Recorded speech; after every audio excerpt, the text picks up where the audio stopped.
karena saya mau berlindung diri karena ada ancaman, saya kunci.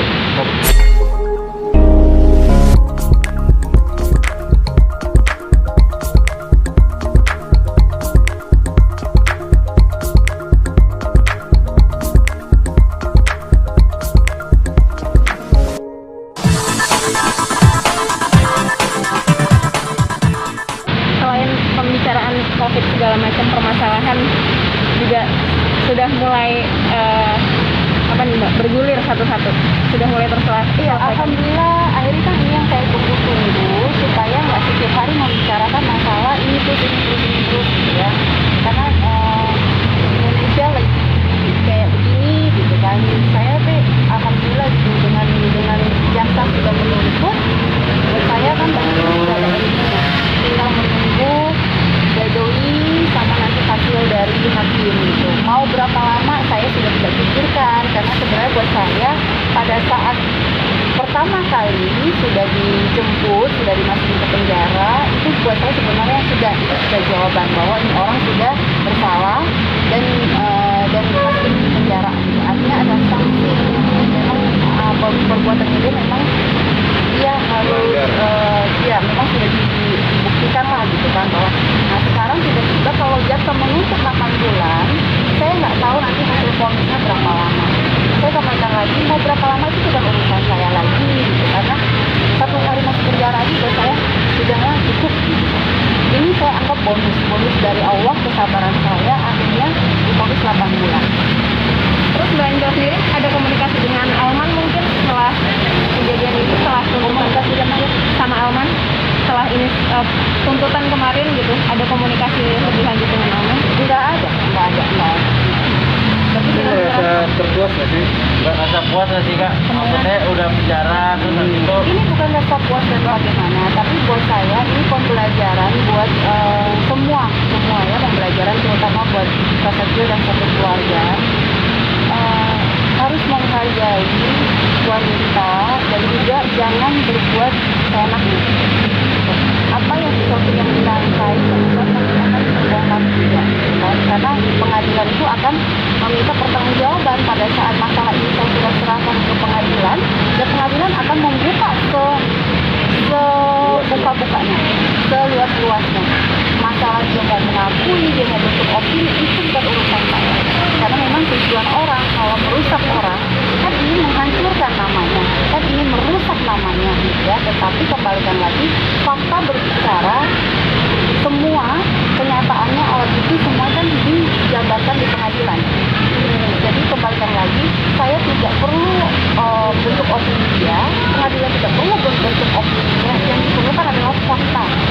Nah ini kan sudah terjawab semuanya, dan alhamdulillah begitu kemarin dituntut akhirnya saya semua baru tahu gitu, oh seperti ini, karena kita harus menyadari tidak semua orang paham cerita ini, tidak semua orang mengerti perjalanan hukum ini. Yang mereka mengerti adalah oh yang dilega ada laki-laki di kamar kan, yang mereka mengerti seperti itu, tapi kronologinya mereka kan tidak tahu.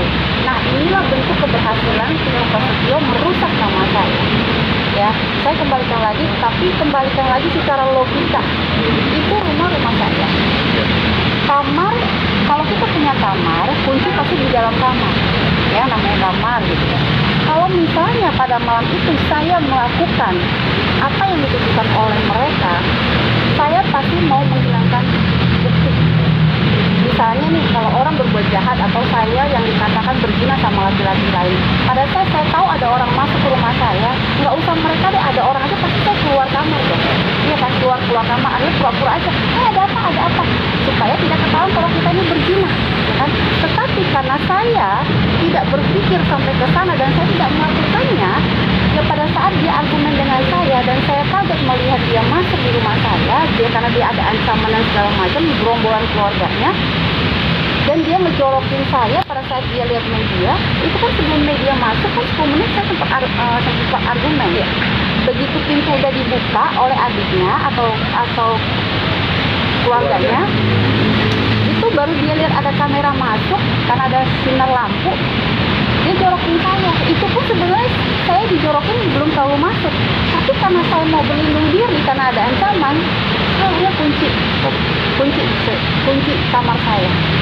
Artinya ini secara logika gitu. Mungkin nggak sih kalau kita melakukan perzinahan apa yang mereka tuduhkan itu, kok malah bodohnya saya di dalam kamar, harusnya saya keluar kamar, itu rumah saya. Nah tapi kan ini sudah mereka bentuk, menghapus semua berita itu tidak gampang. Dan saya juga nggak punya tenaga, nggak punya apa ya, setiap hari harus ngomong kebenaran di media dan di media terus gitu ya. Dan saya nggak mau terus membicarakan itu karena saya nggak punya kepentingan. Kalau saya nggak punya kepentingan konten, saya nggak punya kepentingan drama-drama ini, saya tidak menjual aib. Gitu. Nah artinya saya minta perlindungan kemana? Ke hukum. Ya kan, dari tahap polisi sampai di pengadilan. Nah akhirnya ini kan terbukti semuanya terjawab. Gitu. Apalagi ada yang namanya surat dari kedokteran, hasil visum saya. Hasil visum ini kan dari kedokteran, diserahkan ke kepolisian. Nah, saya dirujuk oleh kepolisian untuk visum. Artinya kan visum ini kan membuktikan nih harga diri saya. Nah, ini harus dipahami gitu kan. Jangan main nuduh orang, jangan main jebak aja. Mbak, terakhir ada cerita lagi kan bahwa sekarang istrinya sedang hamil. Mungkin Mbak Angel sendiri ada tanggapan? Saya mau komen karena itu kemarin itu komen itu dan saya nggak kenal juga, gitu ya, saya nggak komen. Mbak, ini kan dilaporkan balik ya, perjalanan ini masih panjang Dilaporin balik ke Mbak Angel di Polres Jakarta Pusat. Oh, yang laporan si baby teman Ya. saya, dia mengatakan kalau saya menuduh keluarga mereka penipu dan segala macam. Itu saya sudah buktikan di kepolisian. Sebelum polisi memanggil saya, tanpa sepengetahuan mereka, saya datang ke kantor polisi. Saya bilang, Pak, saya takut nanti jadwalnya tidak ketemu dengan saya karena saya banyak kerjaan juga. Saya datang membawakan semua apa ucapan saya ini benar atau enggak. Artinya saya bawakan semua ucapan saya. Nah, itu saya sudah dimintain keterangan. Jadi apa yang baby katakan kalau saya manggil itu bohong sekali. Sekarang sudah tidak berjalan karena saya mampu membuktikan. Karena omongan saya bukan fitnah. Karena sebelum menikah dengan saya pun, track record mereka satu keluarga ini kan ada laporan dari Farhan Abbas. Dan bisa di Google semua kriminalnya ada. Dari pencurian cincin, dari yang lain-lainnya, dari apa segala macam kan sudah ada. Jadi bentuk fitnah mana yang saya fitnah? Nah ini saya sudah buktikan di kepolisian. Tapi sudah di SP3 Mbak? Saya nggak tahu, tapi yang pasti saya sudah menyerahkan semua barang-barang bukti. Artinya tidak ada unsur fitnah. Tidak ada unsur fitnah. Saya berani jamin 1000% tidak ada unsur fitnah dan saya di sini adalah korban gitu loh, dan saya sudah serahkan. Baik, justru yang lagi berjalan sekarang ini laporan saya yang waktu itu berjalan lagi karena dari Polda memanggil pihak mereka semuanya, tapi yang mereka juga akhirnya mangkir tidak datang. Saya nggak tahu alasannya apa, tapi pihak kepolisian mengatakan tidak perlu menunggu kedatangan mereka karena proses ini akan berjalan karena semua yang dobrak itu saya, semua